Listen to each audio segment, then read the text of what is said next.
Bismillah. Waalaikumsalam warahmatullahi wabarakatuh. Ustaz izin bertanya, bagaimana caranya berdakwah tentang larangan mengucapkan Natal ke grup lain WhatsApp yang di dalamnya terdapat non-muslim? Apakah lebih baik berdakwah secara personal atau bagaimana Ustaz? Ya. Jazakumullah khair. Pertanyaan ini kenapa selalu datang berulang setiap tahun? Tidak pernah tuntas.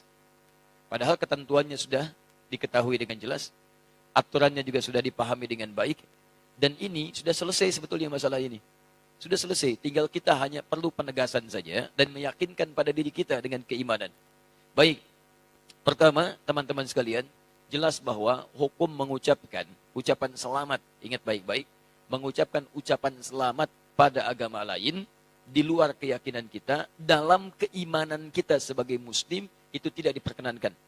Haram hukumnya mengucapkan selamat misalnya A, selamat B, yang dalam selamat itu ada unsur pengakuan. Awas, ada unsur pengakuan, ada din selain Islam atau agama yang dibenarkan selain Islam. Itu adalah wilayah keyakinan iman kita. Sebetulnya sama aja. Yang bukan Islam pun, non-muslim pun meyakini kepercayaan dia yang benar. Jadi sebetulnya itu keyakinan standar setiap pemeluk agama. Itu indah sekali. Ya, indah dalam Islam itu. La ikraha fid din. Baik, tidak ada paksaan dalam agama. Kita nggak boleh paksa orang. Tapi kita pun tidak boleh mengikutkan keyakinan kita pada keyakinan orang lain. Dan itu sebetulnya standar dalam keyakinan beragama. Silakan cek. Quran surah ketiga Ali Imran ayat ke-19. Paling kiri sebelah atas. Inna dina indallahil Islam. Inna dina sungguh ad-din. Ad-din. Pegangan hidup.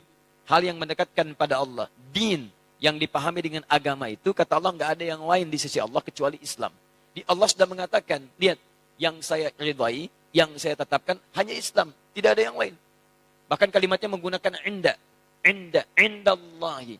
Inda itu bisa berarti yang sangat dekat, bisa berarti yang ridhai, bisa berarti juga yang ditetapkan. Bahkan kalau dalam konteks kemanusiaan yang dimiliki.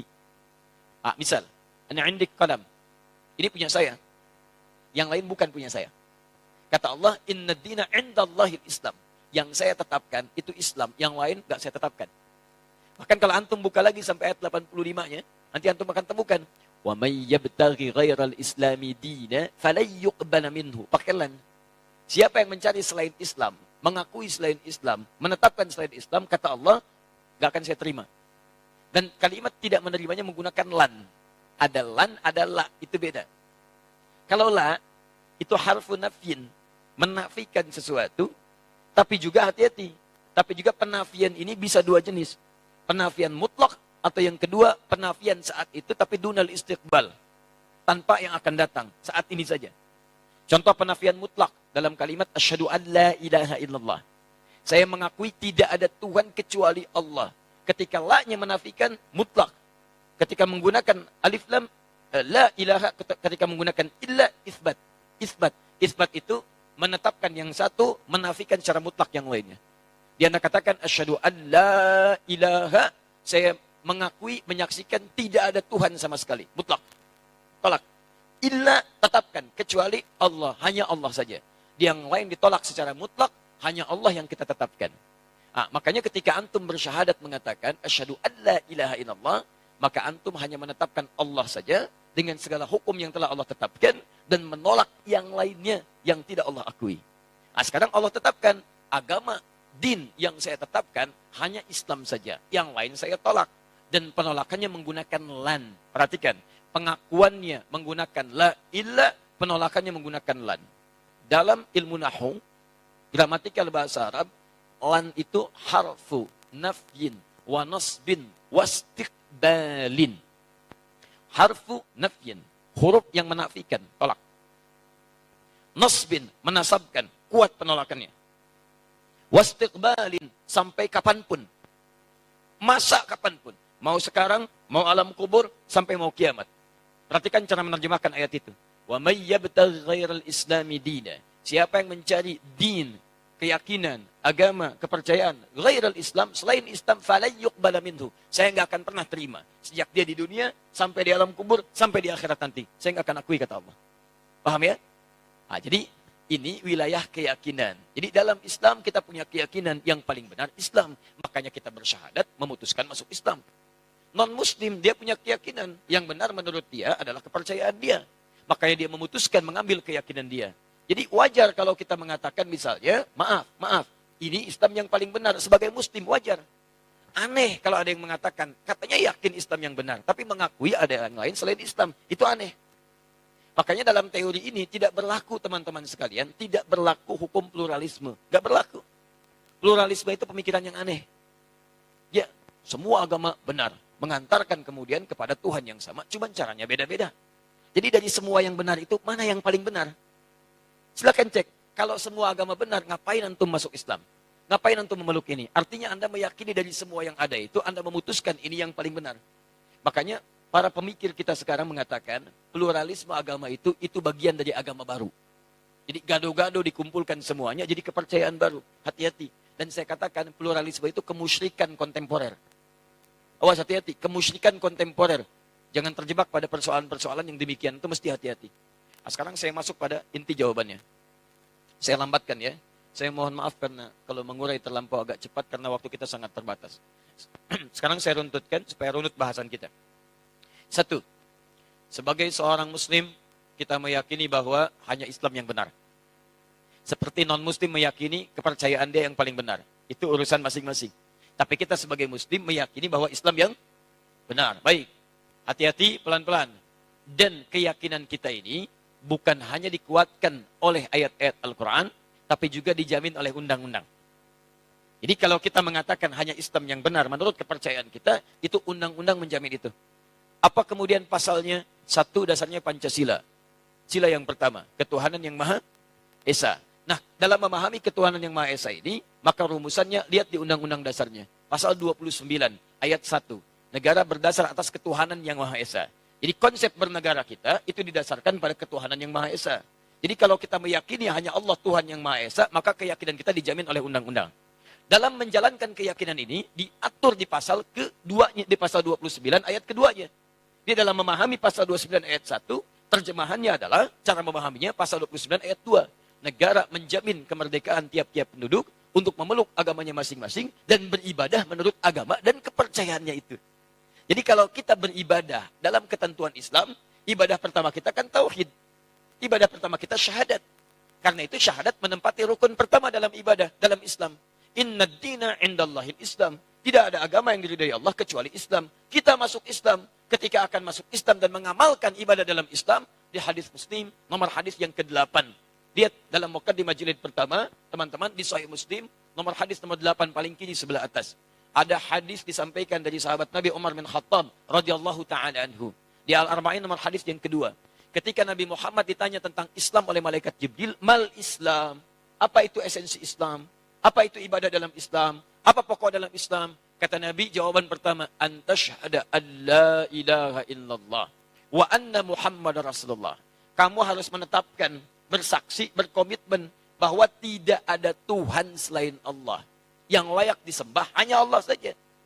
Dan cara menyembahnya mengikuti tuntunan Nabi Muhammad SAW. Makanya ibadah pertama kita itu syahadat. Pengakuan hanya Islam yang benar. Hanya Allah Tuhan yang benar. Yang lain kita tidak akui sebagai Tuhan. Tidak ada Tuhan selain Allah. Tidak ada agama selain Islam. Ketika Anda mengatakan itu, undang-undang menjamin. Jadi sebetulnya kalau ada orang yang menyoal Anda, nggak boleh itu keyakinan begitu. Itu intoleran. Dia sedang melanggar undang-undang. Paham ya? Dia sedang melanggar undang-undang. Karena undang-undang kita mengatakan setiap kita punya keyakinan dan ibadah, kita dijamin. Keyakinan pertama kita ada dalam syahadat kita. Ketika meyakini itu semua dan beribadah dengan lisan kita, bahkan dipakai dalam sholat. Asyhadu an la ilaha illallah. Asyhadu an la ilaha illallah. Wa asyhadu anna Muhammad Rasulullah. Itu ibadah kita. Syahadat dipakai dalam sholat. Sholat bagian ibadah yang keduanya. Jadi jangan khawatir kalau antum ditanya misalnya, apa agama Anda? Islam. Ada enggak selain Islam yang benar? Tidak ada. Keyakinan saya, Islam yang paling benar. Tidak ada Tuhan selain Allah. Anda intoleran. Maaf, Anda melanggar undang-undang. Paham ya? Ya, jadi jelas. Hukum negara kita jelas. Hukum negara kita jelas. Jadi ini bagian yang pertama. Sekarang, lihat. Saya ingin tunjukkan tidak ada keindahan aturan kecuali dalam Al-Quran. Bagaimana menyikapi yang tidak sekeyakinan dengan kita. Indah. Turun ayat. Quran surah kedua Al-Baqarah. Ayat 256. Paling kiri sebelah bawah. La ikraha fid din. Qad tabayyana ar-rusydu minal ghayy. Hei. Kita meyakini, kamu yakin Allah Tuhan yang benar, Islam agama yang benar, tapi Anda tidak boleh paksa orang pada keyakinan Anda. Gak boleh kita paksa. Jadi kalau Anda paksa orang, apalagi dengan senjata misalnya supaya masuk Islam, bawa golok, Masya Allah, datang ke angkot, ayo masuk Islam, ayo masuk Islam. Itu gak boleh. Tembak orang, bom orang misalnya, supaya masuk Islam. Itu gak boleh. Bahkan ketika orang itu masuk Islam dalam keadaan terpaksa, Anda yang dosa. Anda yang dosa. Indah dalam Islam itu. Kita akui Islam yang benar, kita akui Allah Tuhan yang hak, tapi nggak boleh paksa orang pada wilayah keyakinan kita. Nggak boleh. Bagaimana kemudian kita bisa menerangkan nilai-nilai Islam? Caranya dakwahi mereka. Sampaikan risalah. Sampaikan keterangan. Maka turun Quran kemudian, teman-teman sekalian, surah ke-16 ayat 125. Ini manhaj umumnya. Ud'u ila sabili rabbika bil hikmah wal mau'izatil hasanah wajadilhum billati hiya ahsan. Kalau ada orang belum mengerti tentang jalan Rabbmu, tentang Islam, maka silahkan terangkan, ajak mereka dengan hikmah. Toleransi yang paling baik, lakum dinukum waliyadin. Kita tidak usah saling mengganggu. Jadi zero tolerance. Toleransi terbaik, zero tolerance. Jangan saling ganggu. Saya nggak ikut pada kepercayaan Anda pun nggak usah ikut-ikutan kami. Kita diskusi aja, kalau nggak ketemu, silahkan kerjakan. Kami pun nggak akan ikut ke tempat ibadah Anda. Dan kami tidak harus menggunakan perangkat-perangkat pakaian seperti yang Anda kenakan. Anda pakai punya Anda, kami pakai punya kami. Makanya Syekh Hasim Asy'ari, dalam kitab yang tadi malam saya bawa, nanti lihat halaman ke-14-nya. 14, posisi paling kanan sebelah atas, paragraf yang pertama, baris ke-5 sampai 7. Di situ disebutkan oleh beliau, ketika penjajah datang dengan misi 3G itu, God, Glory, and Gospel. Ya, dimulai nanti dari Portugis datang ke Nusantara, tahun 1511 lewat Selat Malaka. Kemudian disusul setelahnya dengan yang lain sampai ada Belanda. VOC sebetulnya, syarikat dagang, tapi bekerja sama dengan pemerintahan yang zalim. Datang dia menjajah Nusantara. Sebelum jadi Indonesia, beliau sudah keluarkan fatwa. Karena mereka misinya 3G, kemanapun ada, itu dibekali. Ya, dalam perjanjian Tordesillas, tahun 1492, Paus Alexander yang ke-6 membagi dunia jadi 2 bagian. Untuk barat itu Spanyol, untuk timur itu Portugis. Diberi misinya 3G. Sekarang 4G. Ya. 3G, gold, glory, gospel. Gold, itu, maaf, pencarian rempah-rempah, emas. Jadi, monopoli ekonomi. Ambil. Glory, itu ekspansi, penjajahan. Makanya ketika datang, kita katakan penjajah. Silahkan cek dalam buku-buku sejarah. Penjajah, penjajah, penjajah. Datang, menjajah. Kalau Islam tidak ada. Makanya silahkan cek di buku sejarah. Pernah nggak ada datang Islam ke Nusantara menjajah? Nggak ada. Silahkan cek di buku-buku sejarah. Penjajah Indonesia diantaranya orang Arab. Nggak ada. Tidak ada. Diantaranya orang Islam. Tidak akan ditemukan. Karena saat datang membawa risalah. Memberikan nilai kemuliaan. Tapi orang ini diakui, sejarah kita yang mengatakan, sejarah nasional kita, penjajah datang. Kemudian kita mempertahankan kedaulatan kita. Teman-teman sekalian, begitu datang misi yang ketiga, gospel. Membawa misi. Gospel, sebarkan, bangun ini kanisa. Kanisa itu kalau sekarang gereja-gereja. Kemudian membawa misi untuk memindahkan kepercayaan orang lokal kepada kepercayaan yang mereka bawa. Saat dibawa itulah kemudian, di antara masa Syekh Hasim Asy'ari, beliau itu ada, menulis beliau kitab menyampaikan pada masyarakat. Apa diantaranya? Beliau keluarkan fatwa. Orang yang ikut-ikutan mengenakan pakaian-pakaian mereka, pergi ke tempat ibadah mereka, itu hukumnya haram. Dihukumi tasyabuh bil kufar. Menyerupai orang-orang kafir, maka keluarlah hukum. Dilarang mengenakan pakaian-pakaian seperti pakaian mereka. Atribut seperti mereka. Sehingga tidak menghadirkan nilai kepercayaan lain masuk kepada kepercayaan kita. Itu sudah ada dulu disebutkan oleh pendiri Nahdlatul Ulama tanggal 31 Januari tahun 1926. Jadi kalau sekarang ada pertanyaan lagi, apa Ustadz, apa hukumnya menggunakan topi ini? Ya, apa hukumnya memasang pohon-pohon ini? Sampaikan, itu pertanyaan sudah diajukan sudah lama dari sejak masa Mbah Hasim Asy'ari. Jawaban beliau begini. Kalau ada ulama memberikan fatwa yang berbeda, sampaikan, maaf Pak, Anda telat. Anda keduluan. Oleh tokoh yang sangat luar biasa, hafal hadis, ya, hafal turunan-turunannya, dan ini kesimpulannya, kitabnya di sini, halaman sekian, paragraf sekian, baris sekian, sampai dengan sekian. Sekarang, jawaban yang terakhir, lalu bagaimana menyampaikan pesan kemuliaan pada saudara-saudara kita, sebangsa setanah air, yang sekiranya akan merayakan nilai ibadah dalam agamanya. Kita katakan begini, saudara-saudariku, kita hidup berbangsa setanah air, kemudian kita hidup satu naungan Ibu Pertiwi. Mari kita jaga kerukunan dalam kehidupan ini. kita saling tolong-menolong untuk membangun bangsa kita agar tumbuh menjadi bangsa yang maju, modern, terlibat dalam kehidupan dunia yang elegan. Namun kami bermohon maaf karena dalam bangsa ini ada Bhinneka Tunggal Ika, berbeda-beda tapi satu tujuan, tujuan membangun bangsa, bukan tujuan membangun akhirat. Dalam hal kehidupan beragama, kami mohon maaf, belum bisa mengucapkan ucapan selamat karena di wilayah itu kita beda keyakinan.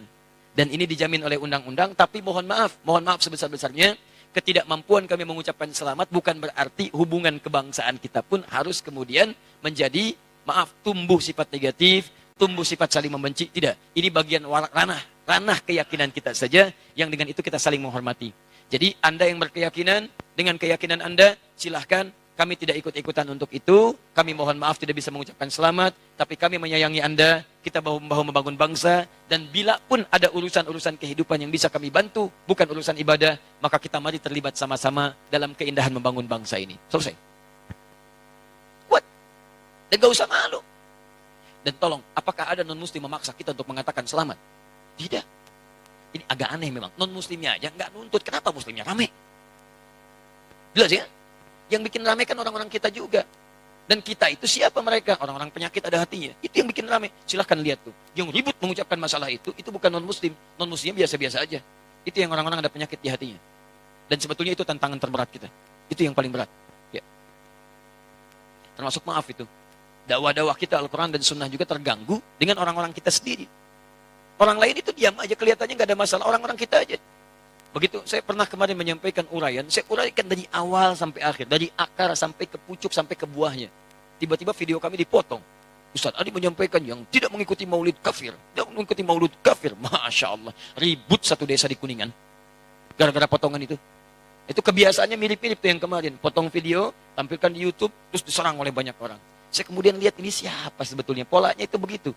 Kalau saya mengajak pada persatuan umat, menerangkan dalil, saya tuh nggak pernah paksa orang. Mau ikut silahkan. Tidak, nggak ada masalah. Beda pendapat wajar. Kalau ada perbedaan, ayo duduk bersama. Sampaikan. Anda benar, saya akui. Anda salah, saya tidak paksa. Tapi jangan sampai perbedaan itu menjadikan kita berselisih. Ini unik ini. Setiap ada orang ngajak kepada persatuan dengan cara yang baik, muncul orang-orang ini.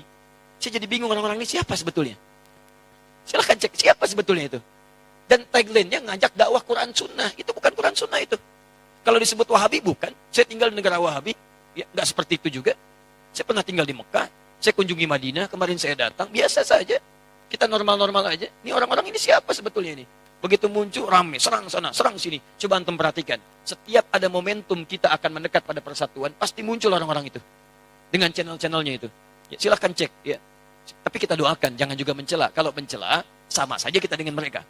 Ya, kita doakan, kita dakwahi. Kalau nggak mau ikut, biarin aja. Dan jangan dipikirin, kebanyakan mikirin itu habis waktu kita. Allah Ta'ala a'lam bis-shawab.